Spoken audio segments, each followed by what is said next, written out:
할렐루야.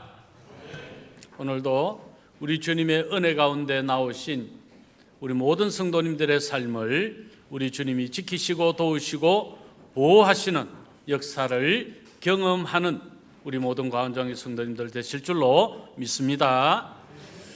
이제 어느덧 한 해의 중간, 한 해의 딱 중간, 이제 오늘이 끝이 나면 이제 후반기가 되어지죠. 한 해의 절반 마지막 주를 우리가 맞이했습니다. 그동안 하나님께서 우리에게 베풀어 주신 은혜가 얼마나 크고 놀라운가 우리가 곰곰이 생각해 보면서 하나님 앞에 감사의 삶을 고백하게 될 줄로 믿습니다. 옆에 계신 분과 이렇게 한번 인사하겠습니다. 하나님께 감사합시다. 우리가 받은 구원의 은혜는 얼마나 크고 놀라운 은혜인지 모릅니다. 정말로 이 은혜만큼 더 큰 은혜는 있을 수가 없지요. 왜냐하면 예수님께서, 하나님이신 예수님이 우리의 죄를 대속하시기 위해 십자가에 못 박혀 죽어 주심으로 이루어진 것이 우리의 구원이기 때문에 그렇습니다. 하나님의 아들의 피값으로 우리에게 주어진 이 구원의 은혜야말로 최고의 은혜이고, 이 은혜를 생각하면 하나님 앞에 어느 때든지 감사할 수밖에 없는 거지요.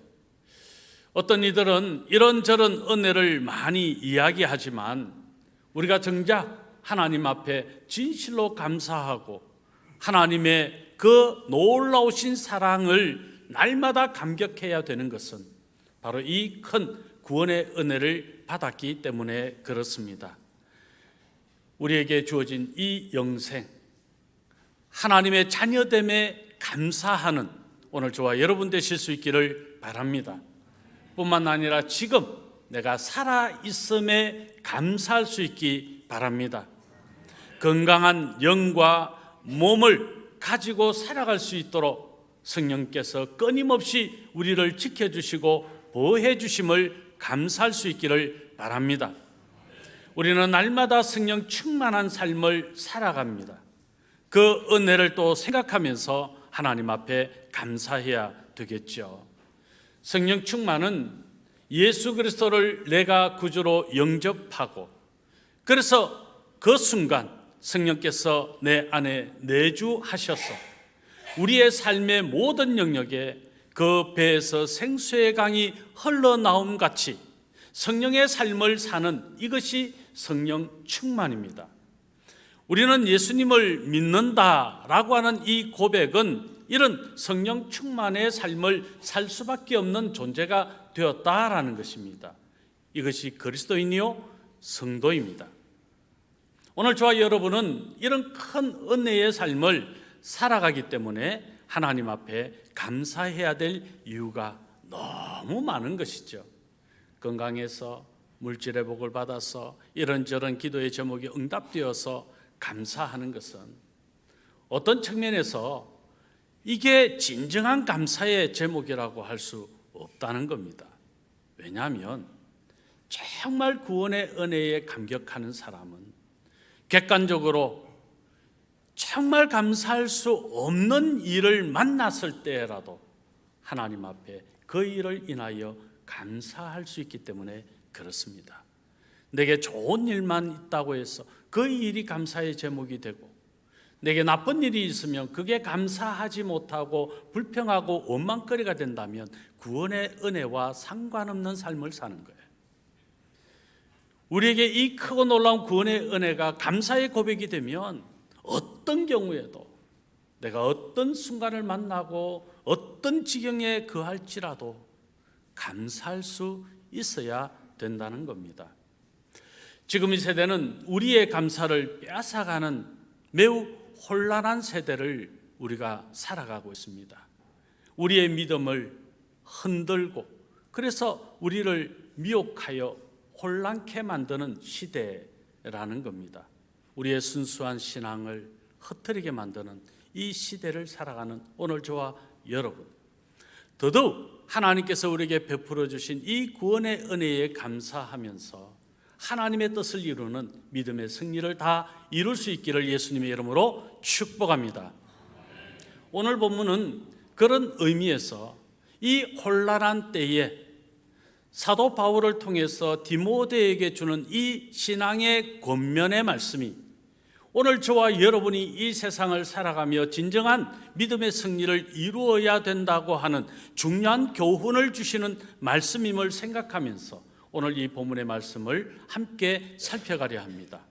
오늘 제목이 믿음과 착한 양심을 가지라 하는 것입니다. 우리 한번 따라서 하겠습니다. 믿음과 착한 양심을 가져야 합니다. 착한 양심을 가져야 합니다. 에베소 교회가 주 배경이 되는 것이죠. 뿐만 아니라 지금 이 소아시아에 있는 많은 교회들, 초대 교회를 포함해서 초창기의 교회들이 이런 이단 사상과 믿음을 흔드는, 미혹하는 일들이 무수하게 일어난 상황 속에서 사도 바울이 어떻게 디모데에게 신앙을 잘 이기고 그래서 믿음의 승리를 이룰 수 있는가라고 하는 권면의 말씀을 주시는 것인데, 이 말씀은 오늘 저와 여러분 또한 지금 이 시대가 얼마나 많이 신앙에 혼란케 하는 일들이 많이 있습니까? 오늘 저와 여러분에게도 이 말씀은 중요한 교훈으로 다가오고 있는 것이죠. 이 혼란한 때에 우리의 믿음을 어떻게 지켜야 할까요? 첫 번째, 선한 싸움을 싸워야 합니다. 여러분, 오늘 본문 18절의 말씀인데 우리 같이 한번 이 말씀을 읽겠습니다. 아들 디모데야, 내가 네게 이 교훈으로서 명하노니 전에 너를 지도한 예언을 따라 그것으로 선한 싸움을 싸우며. 선한 싸움을 싸운다. 이 선하다라는 말과 싸움이라는 말은 어울리지 않지 않습니까? 선한 것은 매우 긍정적인 의미가 있고 싸운다라는 것은 매우 부정적인 의미가 있기 때문에 어울리지 않는다는 것입니다. 그렇다면 이 선함은 무엇이며 싸움이라고 하는 이 단어의 의미는 무엇인가를 바르게 이해해야 이 선한 싸움이라고 하는 이 궁극적인 이 뜻을 우리가 제대로 이해할 수 있겠죠. 선하다라는 것은 일반적으로 하나님께서 기뻐하시고 하나님께서 받으시고 하나님이 뜻하시는, 하나님께 영광이 되어지는 모든 일들이 선하다라는 평가를 받게 될 겁니다. 결국 하나님이 기뻐하시는, 하나님께 영광이 되는 이 모든 선한 것과 함께 싸움, 무엇에 대한 싸움입니까? 여러분, 성도가 서로 싸우는 것을 말하는 것일까요? 이웃이 내 마음에 들지 않는다고 해서 학지 박는 것이 이 싸움을 말하는 것일까요? 내가 언쟁에서 지지 않으려고 애를 쓰는 그 모습이 싸우는 것일까요? 내 자아가 인정되지 아니하면 견딜 수 없어서 내 자존심을 세워서 나로 하여금 누군가로부터 업신여김을 당하지 않아야 되기 때문에 싸우는 싸움을 말하는 것일까요? 아닙니다. 이 싸움은 악에 대하여 우리가 어떤 태도를 취해야 하는 것을 말하는 것이죠. 즉 사단의 세력, 악한 이단의 사상, 우리 성도들의 믿음을 흔들고 넘어뜨리게 하는 그 모든 것에 대항하여 싸우듯이 우리의 믿음을 지켜야 된다는 것을 말하는 것이죠. 여기 싸우다라는 말은 전쟁 용어입니다. 전쟁터에서 군인이 적군과 함께 싸우는 이 표현이 바로 이 싸우다라는 단어의 의미죠. 악한 영은 우리가 대적해서 싸워야 될 대상이다. 악에 대하여는 반드시 싸워서 이기고 말아야겠다. 이것이 믿음의 승리를 이루는 성도의 결단이고 성도의 각오여야 된다라는 것이죠. 그런 측면에서 우리 기독교 복음의 진리를 훼손하는 일들에 대해서는 우리는 싸워야 합니다. 지금 이때에는 여러 가지 신화와 소위 신선하고 새롭다고 하는 다른 교훈들을 삽입해서 복음을 훼손시키는 일들이 있었다는 거예요. 복음 외에, 복음의 본질 외에 이런저런 인간적인 것들, 인간을 유익하게 하는 것들, 또 감미로운 것들, 복음을 멀리하게 할 수밖에 없는 미혹함이 있었다라는 것이죠. 여러분, 우리도 지금 이 세상을 살아가다 보면 이런 일들을 만날 때가 얼마나 많은지 모릅니다. 교회 밖에서 만나는 것도 있겠지만 교회 안에서도 복음의 진리를 떠난 어떤 것을 주장하고 또 그 주장에 대해서 긍정하며 따라간다면 우리는 매우 심각한 문제에 봉착하게 될 겁니다. 선한 싸움을 싸워야 합니다. 하나님이 기뻐하시지 않는 것과 싸워야 합니다. 하나님이 영광 받으시지 않을 것과 싸워야 합니다. 나를 주장하고 나를 세우고 그래서 우리 모임과 공동체의 어떤 유익을 위해서 하나님의 영광을 떠난 일을 행한다면 그 모든 것과 싸워야 합니다. 왜요? 이게 선한 싸움이기 때문에. 우리는 십자가의 군병입니다. 우리는 하나님의 말씀으로 세워진 하나님의 자녀들입니다. 그러므로 우리가 어떻게 싸울 수 있느냐 하는 것이 이제 중요하겠죠. 무엇으로 싸워야 하는 것인지 우리가 알아야 되는 겁니다. 여러분, 무엇으로 싸워야 합니까? 내 힘으로 싸워야 합니까? 내 지식으로 싸워야 합니까? 내 권세, 내 명예로 싸워야 합니까? 내 직분으로 싸워야 합니까? 하나님의 말씀으로 싸워야 합니다. 그래서 선한 싸움을 싸우기 위해서 꼭 필요한 것이 하나님의 말씀이 기초가 되어야 된다는 것이죠. 이제 한 해의 중간 마지막 주입니다. 지금이라도 늦지 않습니다. 우리는 올해 300독 프로젝트를 시작했습니다.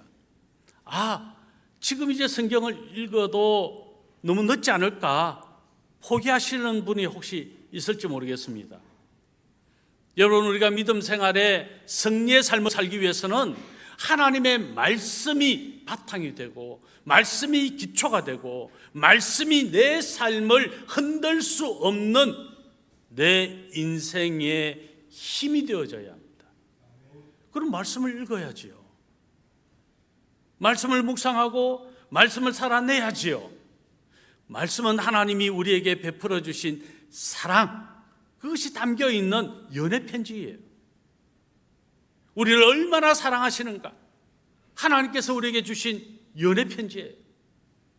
그러면 우리가 하나님을 사랑한다고 하면서 하나님이 우리에게 베풀어 주신 그 사랑, 이 고백, 하나님의 말씀을 읽지 않는다는 것은 우리가 하나님을 진실로 사랑하는 게 아니에요. 사랑하는 여인이 연애 편지를 주면 한 번을 읽겠습니까? 두 번을 읽겠습니까? 반복해서 외워질 정도로 읽지 않겠습니까? 그렇다면 하나님이 우리를 사랑하신다고 우리를 향하여 주신 하나님의 말씀, 이 사랑의 말씀을 우리가 읽는 것은 너무 당연한 것이죠. 구원받은 자라면, 내가 구원의 확신이 있다면, 그래서 이 구원의 은혜에 감격하고 있다면 하나님의 말씀을 읽는 것은 너무도 당연하다. 하나님의 말씀을 읽지 아니하고 하나님의 말씀에 기초가 없는데 어떻게 선한 싸움을 싸우나요? 어떻게 악을 분별할 수 있나요? 어떻게 이단 사상을 분별할 수 있나요? 어떻게 잘못된 것을 분별할 수 있나요? 하나님이 기뻐하심이 무엇이고 하나님이 영광 받으시는 것이 무엇인지를 알 수 있겠습니까? 하나님의 말씀을 읽어야지요. 그때 우리는 선한 싸움을 싸울 수 있는 겁니다. 그렇다면 이 싸움은 누구와의 싸움인가? 우리가 한번 정리해 볼 필요가 있죠. 먼저 좁게는 다른 교훈을 전하는 이단 사상을 가진 어떤 무리들과의 싸움입니다. 지금 사도 바울과 디모데가 그리고 초대교회가 직면해 있는 잘못된 거짓 교리를 가지고 성도들을 미혹하는 그들과 싸우는 것이죠. 좀 더 넓은 의미에서는 그 배후에서 조종하고 교회를 흔들고 교회를 분열케 하려고 하는 사단의 세력과 싸우는 겁니다. 마귀의 세력과 싸우는 겁니다. 악의 영의 세력과 싸우는 겁니다. 여러분, 이 싸움을 싸우기 위해서 우리가 어떻게 해야 됩니까? 하나님의 말씀을 붙들어야 돼요. 하나님의 말씀을 읽고 그 말씀을 살아내야 되는 거예요. 그래야 우리가 이 선한 싸움을 싸울 수 있고 그 싸움에서 승리할 수 있는 겁니다. 오늘 우리 모든 성도님들이 그런 믿음의 승리를 이루어가는 이 선한 싸움을 싸워서 반드시 이기시는 그런 저와 여러분 되실 수 있기를 축복합니다. 목회도 사실은 끊임없는 싸움터를 지나가는 것이 목회인 것 같아요. 엄청난 전쟁을 치릅니다. 하루에도 몇 번 끊임없는 전쟁을 치르고 살아가는 것이 목회인 것 같아요.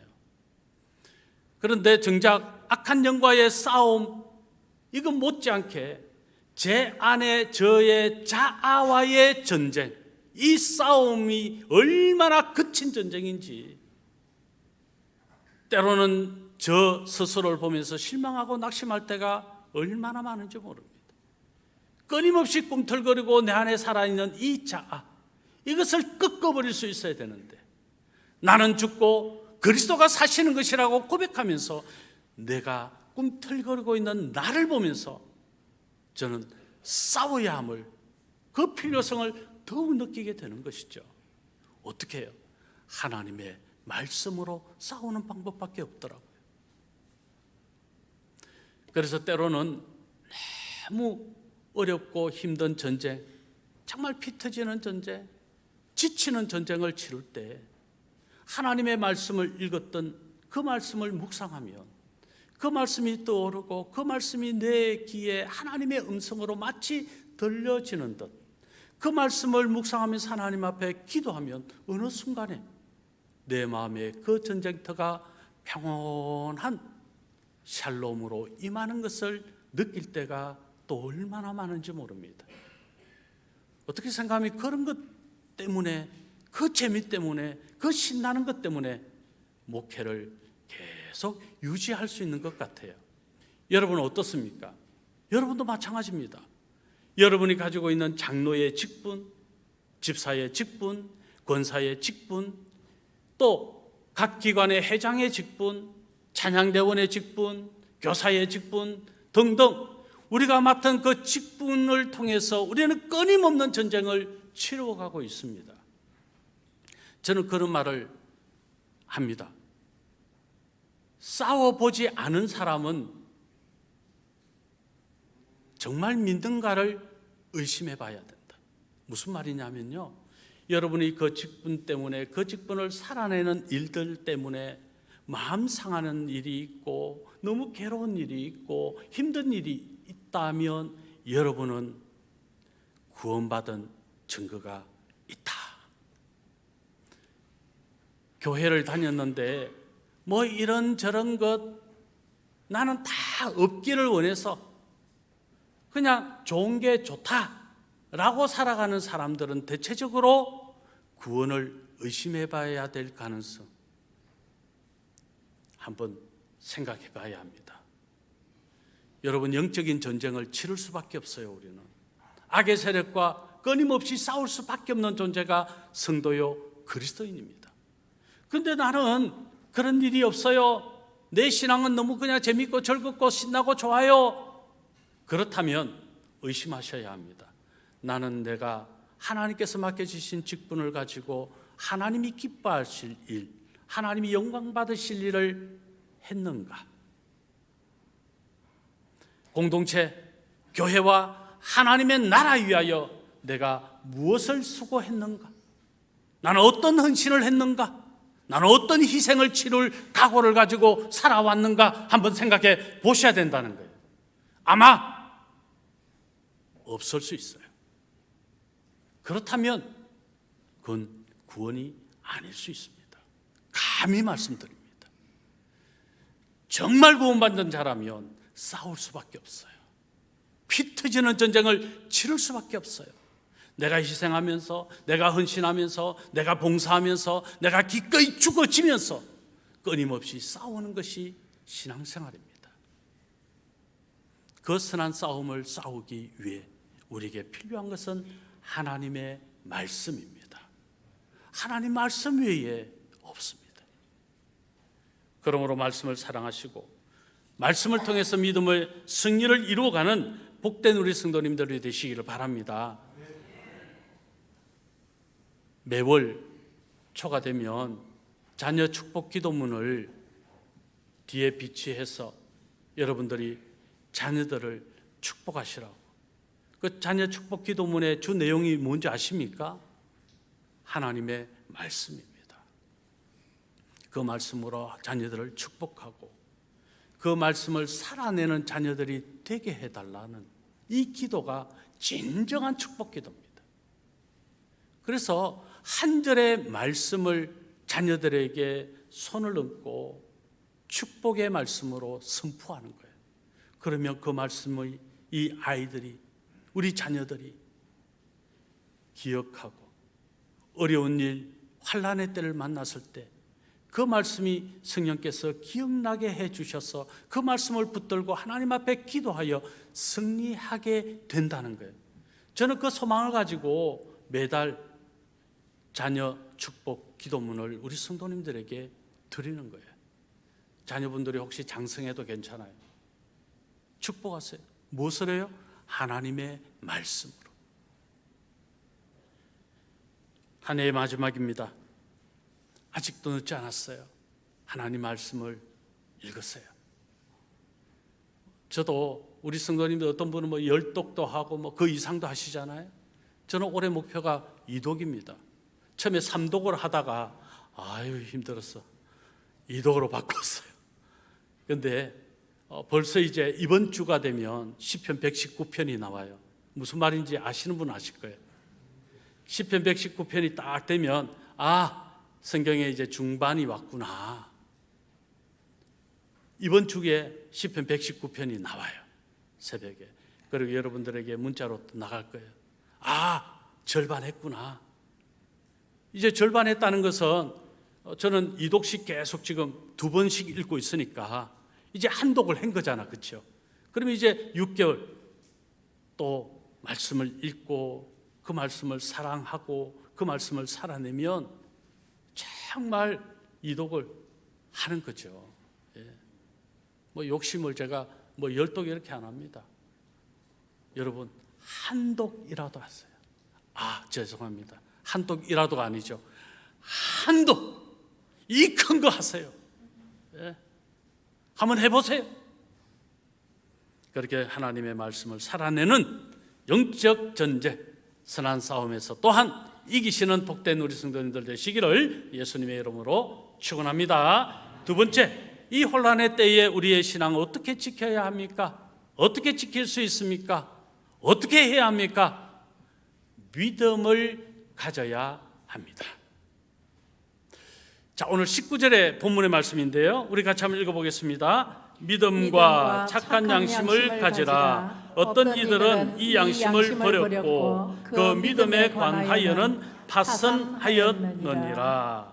에베소 교회에 복음의 진리를 훼손하는 무리들이 있었어요. 그래서 신앙을 정말 살아내는 이 멋진 믿음의 삶을 승리로 살아내는 이 일을 위해서 지금 사도 바울은 디모데에게 이렇게 신앙에 권면을 하는 거죠. 믿음을 가져라. 오늘 저와 여러분도 마찬가지입니다. 세상에 수많은 미혹이 있잖아요. 하나님보다 더 사랑하고 싶은 것들이 무수히 우리를 공격하고 있잖아요. 그게 복음의 본질을 훼손하는 것들이에요. 하나님보다 더 사랑하는 것이 있다면 그게 우상이거든요. 여러분 뿐만 아니라 복음의 본질, 이 진리의 말씀을 왜곡해서 거짓 교사들이, 이단 사상을 가진 사람들이 끊임없이 공격하고 있잖아요. 우리 교회 어떤 집사님이 예수 동행 제자 훈련을 하면서 매주 이 이야기를 하는 거예요. 그게 뭐냐면, 이 수영구에 지나가는데, 자기가 길을 가는데 이 신천지 이 거짓 교리를 설파하는 이 무리들이 길을 가로막고 있어서 길을 통행을 제대로 못한다는, 그래서 막 계속 항의를 했대요. 근데 안 들어주더래요. 그래서 뭐 지구대에도 이야기하고 또 전화로 남부경찰서에서도 전화하고, 왜 길의 통행을 막는 이걸 용납하냐, 단속해야 되는 거 아니냐. 그래서 그래도 말을 안 들어줘서 서장님을 만나러 가가지고 그 문제가 해결됐다는 거예요. 여러분, 이게 믿음의 싸움을 싸우는 거거든요. 다른 의미로 세상의 이 악한 영의 세력들과 싸우는 거예요. 우리는 아이고 뭐 있든지 말든지, 뭐 이 거짓 이단 사상가들이 그들이 가진 거짓 진리를 전파하든지 말든지 뭐 내가 상관이 있어, 내가 안 믿으면 되지 라는 생각으로 그냥 지나칠 수 있는 거잖아요. 그런데 그게 내 신앙의 양심에 용납이 안 되는 거예요. 그래서 저들이 어떻게 해서든지 미혹하는 일을 하지 않았으면 좋겠다, 그 열정을 가지고 있는 거죠. 이게 믿음이거든요. 이게 믿음이거든요. 하나님의 말씀을 묵상하고 그 말씀을 살아내면 이런 믿음의 반응이 일어날 수밖에 없는 거잖아요. 어떤 측면에서 우리는 이런 경우도 있을 수 있습니다. 내가 어떤 일을 행할 때 과연 나는 하나님이 기뻐하시는 일을 하고 있는가? 뭐 내가 귀찮고 내가 힘들고 하면 피해버리지 뭐. 도망간다고 해결될까요? 아니요. 그러면 그 신앙이 회복되는 것이 더 더디게 일어날 뿐이에요. 아니, 신앙과 상관없는 삶을 사는 것일 수도 있어요. 그런 측면에서 믿음, 이것은 영적 전쟁을 치르기 위해 소용되는 전신갑주다. 자, 사도 바울이 에베소서 6장 13절로 17절에 이 믿음에 대하여 전신갑주로서의 믿음을 지금 이렇게 말하는데, 우리 같이 한번 이 말씀을 읽었으면 좋겠습니다. 그러므로 하나님의 전신갑주를 취하라. 이는 악한 날에 너희가 능히 대적하고 모든 일을 행한 후에 서기 위함이라. 그런즉 서서 진리로 너희 허리띠를 띠고 의의 호신경을 붙이고 평안의 복음이 준비한 것으로 신을 신고 모든 것 위에 믿음의 방패를 가지고 이로써 능히 악한 자의 모든 불화살을 소멸하고 구원의 투구와 성령의 검 곧 하나님의 말씀을 가지라. 아멘. 완전 무장을 하라는 것이죠. 완전 무장. 그런데 여러분, 이 말씀 보세요. 거의 다른 모든 것들은 방어를 위한 무장이에요. 그런데 유일하게 공격하는 무기가 있다고 그래요. 그게 무엇입니까? 성령의 검이라고 이야기하잖아요. 그럼 성령의 검은 뭐예요? 하나님의 말씀입니다.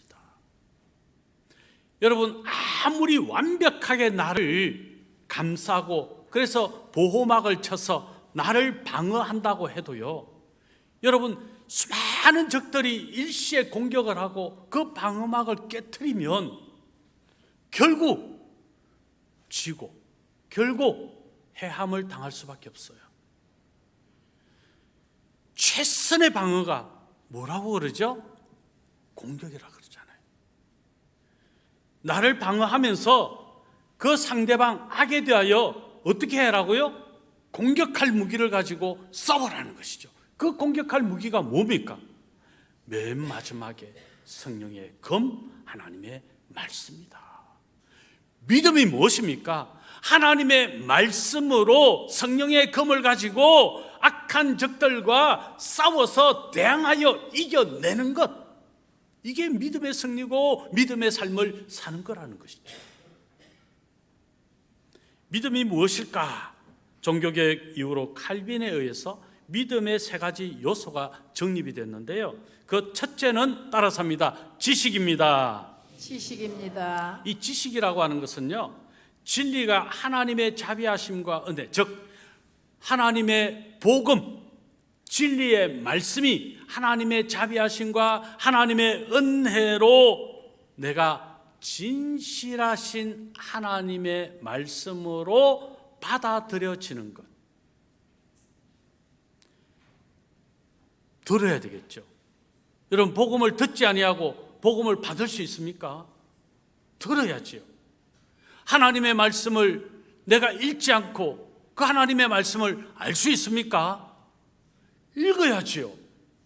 하나님의 말씀이 선포될 때 들어야지요. 그래야 그 말씀이 내 가슴 속에 와서 진실함으로 믿어지는 것이, 이게 지식입니다.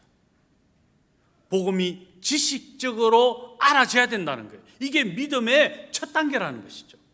그러면 이 진리의 복음이 지식으로 믿어지면 이제 그 다음 단계 반응이 뭐라고요? 확신이라는 거예요. 따라서 하겠습니다. 확신입니다. 확신입니다. 지식이 내 안에 있어야 내 믿음의 확신이 생기는 거예요. 하나님의 말씀을 공부하지도 않고 알지도 못하는데 어떻게 내 안에 확신이 있을 수 있습니까? 말씀을 알아야 그 말씀에 확신이 가고 그 말씀이 능력으로 나타나는 삶이 되는 것입니다. 그리고 이렇게 이제 확신이 생기면 마지막 세 번째가 무엇일까요? 신뢰입니다. 하나님의 말씀에 확신이 생기면 하나님이 약속하신 것은 반드시 이루어질 줄로 믿는 신뢰가 나오는 거예요. 하나님이 상 주시는 분이시다. 아멘. 내가 하나님이 주실 상을 바라보며 어떤 일이 있어도, 어떤 환난이 있어도, 어떤 손해가 있어도, 어떤 희생이 있어도 믿음의 삶을 살아내는 거예요. 계속해서 그냥 이 정도면 괜찮아, 내 보호막을 치고 그냥 나는 이 정도만 할 거야 선을 그어놓고 그렇게 사는 것 아니라는 거예요. 하나님이 주실 상을 바라보면서 담대하게 내가 기꺼이 하나님이 기뻐하실 일을 해내고야만은 이것이 믿음이다. 그래서 믿음의 단계가 지식과 확신과 신뢰, 이 세 믿음의 요소를 갖추고 살아가는 것이 진정한 믿음이다. 그래서 아무리 지식이 있다고 해도 확신이 없다면 그건 가짜예요. 아무리 확신까지 있다고 해도 하나님이 상 주시는 분이심을, 하나님이 도우시는 분이심을, 하나님이 함께 하시는, 그래서 하나님이 반드시 나를 이기게 하시고야 마시는 분이시라는 이 사실을 신뢰하지 못하면, 하나님의 약속의 말씀을 신뢰하지 못하면 그 믿음 아니다는 거예요. 그 껍데기라는 거예요. 가짜라는 거예요. 웨스트민스터 대여리 문답 72번에 이 사항을 잘 정리해 줬는데 우리 같이 한번 읽었으면 좋겠습니다. 같이 읽습니다. 의롭게 하는 믿음은 성령과 하나님의 말씀으로 죄인의 마음속에 역사하는 구원의 은혜입니다. 이것으로 죄인은 자기 죄와 비참을 그리고 자신의 상실된 상태에서 스스로 회복할 수 있는 능력이 자신과 다른 피조물에게는 전혀 없다는 것을 확신하고 복음에 약속된 진리에 동의할 뿐 아니라 죄 사함을 받기 위해서 그리고 구원 얻도록 하나님의 목전에서 의롭다고 간주되고 용납되기 위해서 복음에 제시된 그리스도와 그분의 의를 받아들이고 의지합니다. 이 내용을 함축해서 지식, 확신, 신뢰로 정리할 수 있는 것이죠. 믿음은 하나님의 말씀에서 오는 것임을 믿으시기 바랍니다. 예. 하나님 말씀을 읽지 아니하고 믿음이 온다? 거짓말하지 말라고 했어요. 우리가 처음에 신앙생활을 하면 왜 초신자라는 말을 붙여요? 그건요, 아직 말씀이 제대로 기초가 다져지지 않았다라는 뜻이에요. 그래서 신앙이 생긴다라는 것은 하나님의 말씀으로 계속 먹고 그 말씀이 바탕이 되고 그 말씀을 살아내는 훈련이 되어졌다. 이게 신앙의 성숙이고 믿음 있다라는 것이죠. 어떤 경우는 말씀을 읽지도 않으면서 신비적인 생각만 하고 기도하면 나는 다 알 수 있어. 나는 날마다 하나님의 음성을 들어. 하나님 음성 안 듣는 사람 어디 있어요? 성경 읽으면 날마다 듣지. 그런데 마치 성경이 아니고서도 다른 곳을 통하여 나는 하나님의 말씀을 날마다 들어라고 거짓말하는 사람들 만나지 마세요. 오직 성경, 하나님의 말씀만이 우리의 믿음을 지킬 수 있어요. 그렇습니다. 믿음이라고 하는 결과는 들음에서 난다.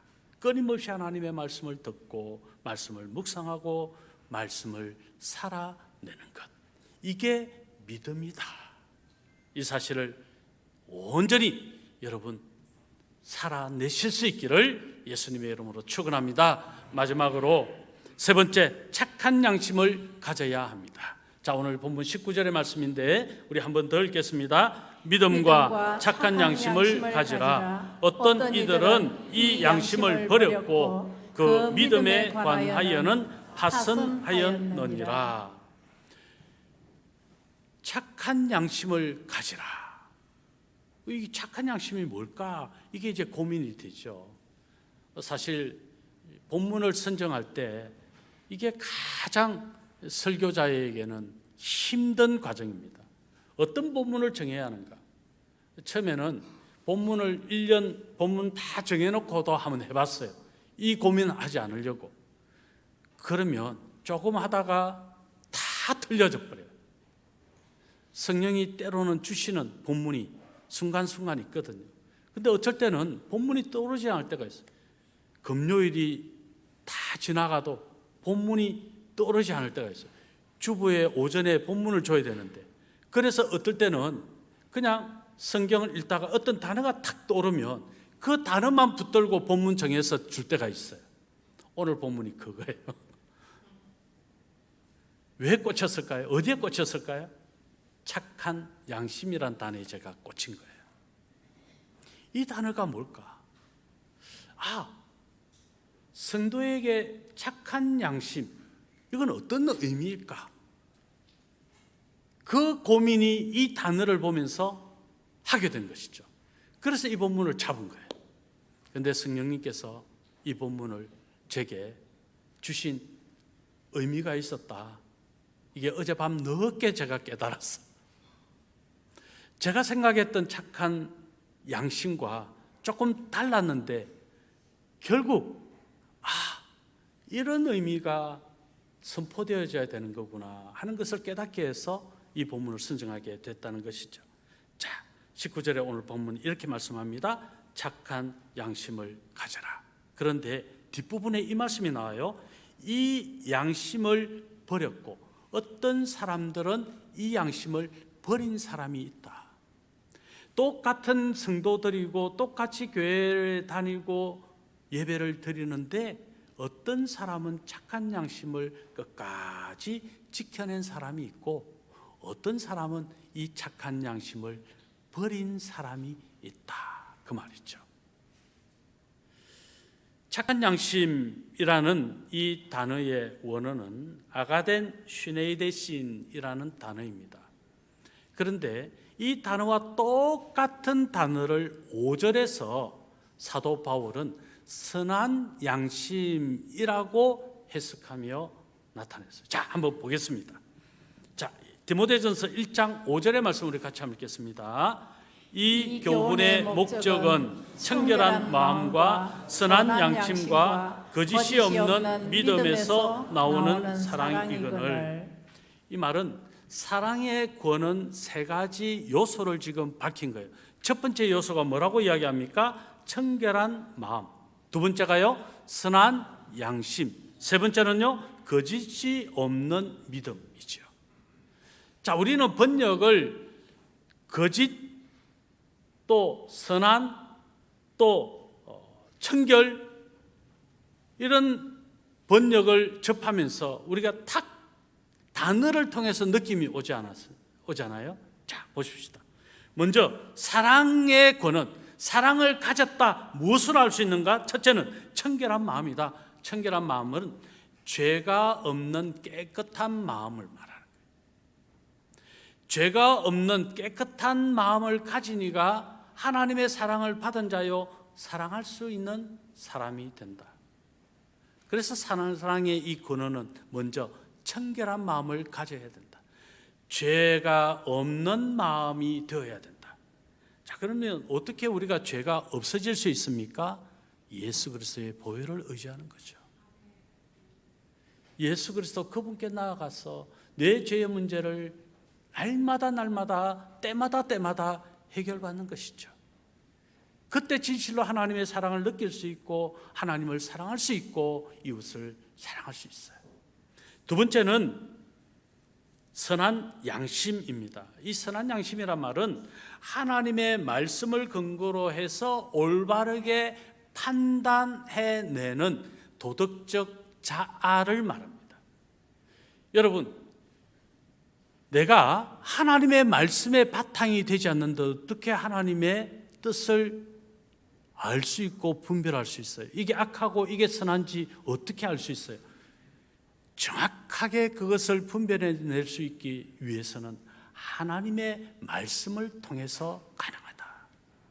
그래서 언제나 하나님의 말씀, 그 말씀을 근거로 해서 내 삶에 일어나는 모든 현상들을 판단해내는 내 도덕적 자아가 바로 사랑의 권원이다라는 것이죠. 여러분, 우리가 진실로 사랑하는 사람은요, 어떤 경우에도 하나님을 향하여 생각하고 분별해내기 때문에 사람들을 존중할 수밖에 없어요. 사랑해낼 수밖에 없다는 거예요. 그런데 계속 판단하고 있고 정죄하고 있다면 그 안에 사랑이 없다는 것이고, 그는 하나님의 말씀이 기초되지 않았다는 것이에요. 하나님의 말씀을 살아내지 않는다는 거예요. 내가 너희를 사랑한 것 같이 너희도 서로 사랑하라. 하나님의 말씀을 묵상하고 그 말씀을 살아내면 사랑하게 됩니다. 왜 안 돼요? 사랑이 없으니까. 왜 사랑이 없어요? 하나님의 말씀이 바탕이 안 되니까. 세 번째는 거짓이 없는 믿음이죠.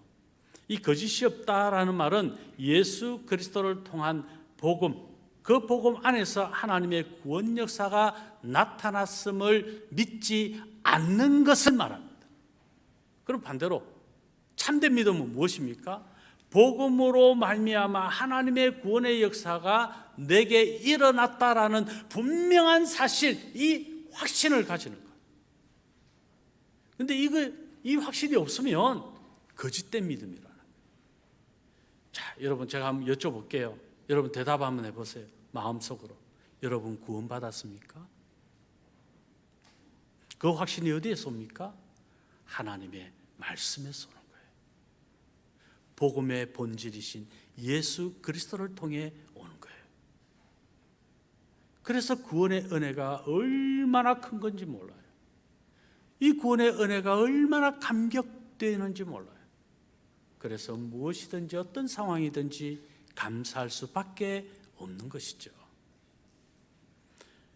그래서 착한 양심은 우리는 이 기본적인 사랑의 권원을 생각할 수 있죠. 그리고 이 사랑의 권원이 결여되면 어떤 마음들이 일어납니까? 이기적인 생각, 혼탁한 마음, 또 교회에 무슨 일을 하면서도 꼭 내 사업의 이익을 추구하면서 교회를 섬기고 봉사하는 일들이 일어나는 거예요. 이런 사람들의 특징은 어떻습니까? 사업이 잘 돼야 되고 자기 과시가 이루어져야 되고 자아 실현이 이루어져야 되는 것이죠. 이런 사람은 분열을 야기시키고 공동체를 훼손합니다. 왜요? 하나님의 영광과 하나님의 유익보다는 내 영광과 내 유익으로 교회를 섬기기 때문에 그렇습니다. 이건 거짓된 믿음이에요. 그러므로 오늘 중요한 것은 착한 양심이다. 오직 복음의 본질에서 떠나지 아니하고 하나님의 말씀을 살아내는 양심. 제가 우리 세 분의 예를 좀 들고 오늘 말씀을 이제 좀 정리하려고 합니다. 모든 분들을 다 예를 들어야 되는데 우리 장로님들도 제게 얼마나 힘이 되고 정말 모든 분들이 힘이 다 되는데 오늘 이 세 분의 이야기를 좀 나누려고 합니다. 우리 신주식 집사님, 관리 집사님이시거든요. 최근에 어떤 교회에 관리 집사님이 부임했어요. 정말 열심히 하시고 정말 좀 좋은 분이 오셨다 생각을 했어요. 자기 할 영역에 열심히 했다는 것이죠. 그래서 어떤 기관에서 여전도에서 이 관리 집사님께 우리 여전도의 모임 때문에 어디를 가야 되니까 차량 한번 운행해 주세요 하고 부탁을 했습니다. 그때 관리 집사님이 예 알겠습니다 라고 그 다음 이어 한 말이, 그 내용까지는 제가 이야기를 전해 듣지 못하고 제가 부임했기 때문에 그건 별도의 수고에 해당됩니다. 별도의 수고비를 저에게 주셔야 제가 운행할 수 있습니다 라고 한 거예요. 여러분, 지금 이 시대는 저도 다 세금을 내잖아요. 근데 관리 집사님이나 사무원이나 차량 봉사하시는 이런 별도의 교회 직분자들은 근로기준법을 따라서 근로소득으로 세금을 내요. 저보다 훨씬 많은 세금을 내죠. 이제 그런 분들은 또 안전장치가 많아요. 고용보험 적용이 되기 때문에 만약에 퇴직하면 고용보험이 또 나오죠. 저 같은 사람은 그런 거 없어요. 목회자들. 어쨌든 그분이 근로자로서의 정당한 대우를 해주기를 원한 거예요. 여러분 어떻게 생각이 되십니까? 그런데 우리 신주식 집사님은요, 차량 운행 못 해줘서 안 달란 사람 같아. 연세 드신 우리 부모님들 차량 운행 부탁하면 방긋방긋 기꺼이 섬겨요. 여러분 지금 이 시대는 그렇게 하지 않는 게 자연스러운 시대예요. 저는 천사 같은 관리 집사님과 함께 동력을 하고 있어요. 얼마나 행복하겠어요. 이예숙 권사님이란 분을 제가 여러분 아시는지 모르겠어요. 이분은 교회 제가 본당에 올 때마다 청소하고 계신 모습 얼마나 자주 보는지 몰라요. 묵묵히 그냥 묵묵히 이름도 빛도 없이 굳은 일을 마다하지 아니하고 언제나 얼굴을 보면 방긋방긋 웃어요. 제가 어떤 분을 탁 보면요, 저도 얼굴이 좀 경직되어 있긴 하지만 어떤 분을 탁 보면 제가 경직이 탁 돼가 썸짓 놀래요. 여러분 그런 분 되지 마세요. 그런데 예수 권사님은요, 볼 때마다 방긋방긋 웃어요. 착한 양심이에요. 느낌이 오시나요? 착한 양심이 이해가 되시나요? 말씀이 바탕이 되고요, 복음을 제대로 살아내면요, 그런 반응들이 있을 수밖에 없어요. 마지막 한 분 더 소개할게요. 김춘희 집사님, 누군지 아시나요? 열심히 식당 봉사하시는 분.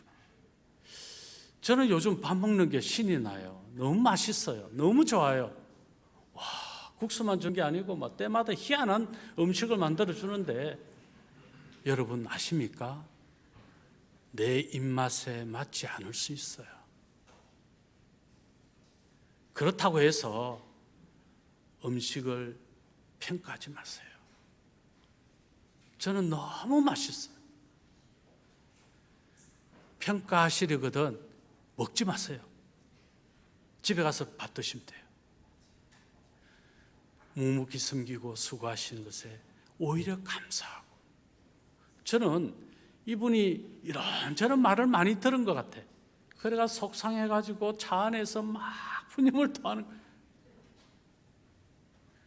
오늘 밥을 했는데 제대로 먹어줄란가 잔반을 많이 남기는 사람들이 계속 눈치가 보이고 그렇다는 거예요. 제가 그랬어요. 집사님, 그게 눈치 볼 게 아니에요. 배가 아파서 잔반이 나올 수 있죠. 뭔가 힘든 일이 있겠죠. 그런 생각하지 마세요. 집사님이 하시는 일이 귀합니다. 전 너무 귀하다고 생각해요. 그런 욕을 들으면요, 여러분 같으면 어떻게 해요? 안 하면 되지. 뭐해? 나 너그 밥 해 먹어라. 그럴 수 있잖아요.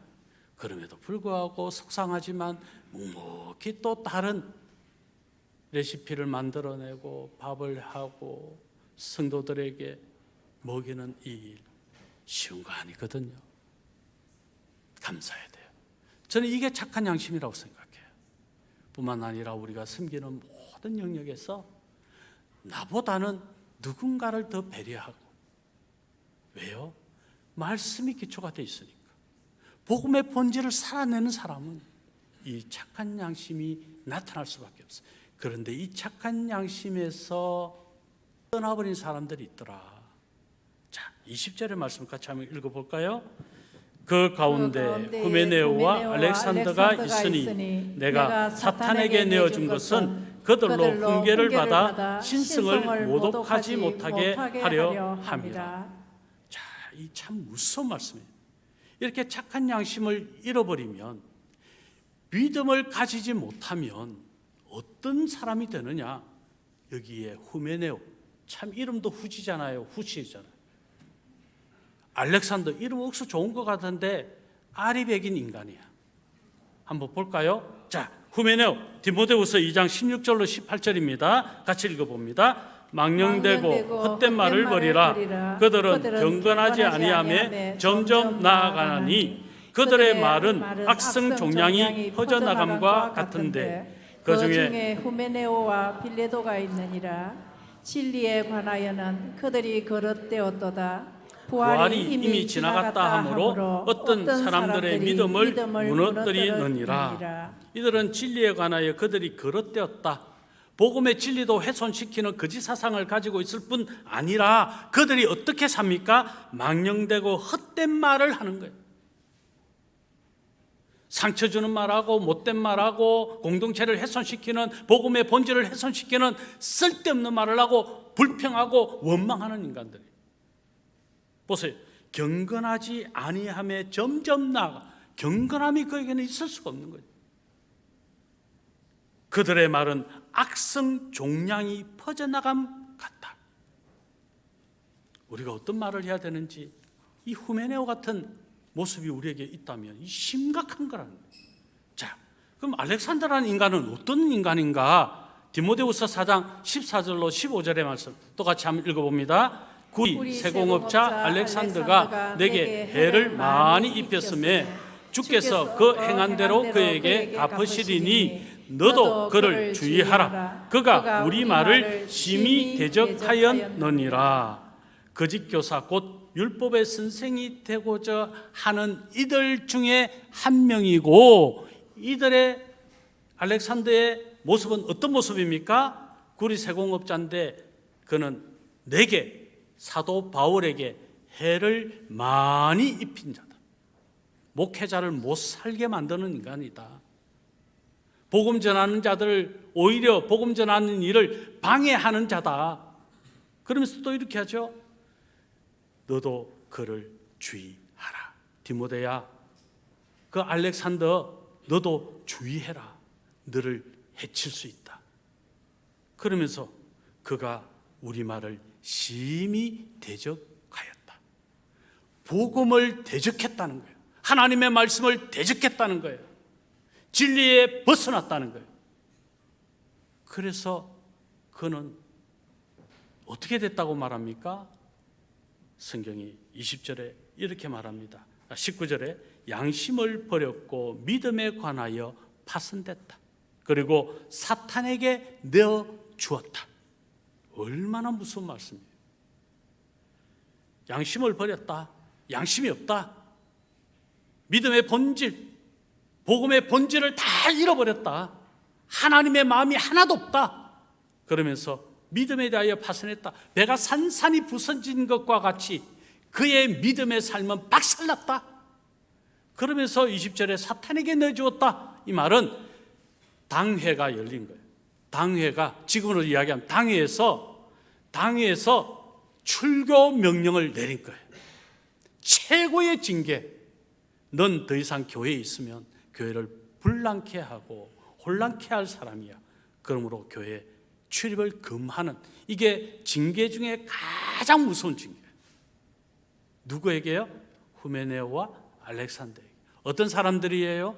하나님의 말씀에서 떠났고 복음의 본질을 훼손시키는 사람, 공동체를 아프게 하고 상처 주고 고통스럽게 하는 이런 그들에게 출교를 명하는 끔찍한 징계를 한 거죠. 물론 사도 바울은 이 징계를 통해 다시 회심하고 돌아오기를 기대하고 갈망하는 마음을 가지고 있습니다. 회개하면, 돌이키면 회복되지만 여전히 그렇게 파손된 배처럼 살고 믿음의 착한 양심을 버려버리면 결국 그 인생은 멸망할 수밖에 없다라고 하는 무서운 경고를 담고 있죠. 말씀을 맺겠습니다. 성도 여러분, 오늘 저와 여러분은 어떤 삶이어야 합니까? 하나님의 말씀을 묵상하고 그 말씀을 살아내므로 선한 싸움을 싸워 믿음의 승리를 이루어야 됩니다. 내 안에 착한 양심, 그 마음을 살아내야 합니다. 무엇을 위해서? 하나님의 영광, 하나님의 나라와 주의 교회를 위해서, 그리고 하나님이 나를 사랑하신 것을 생각하며 내 이웃을 가슴에 품고 사랑해내는 삶을 위해서 오늘도 하나님의 말씀을 가까이 하리라 결단하시고 그 말씀을 살아내므로 우리 주님이 기뻐하시는 상 주시는 복된 삶이 다 되시기를 우리 주 예수 그리스도의 이름으로 축원합니다. 사랑의 하나님.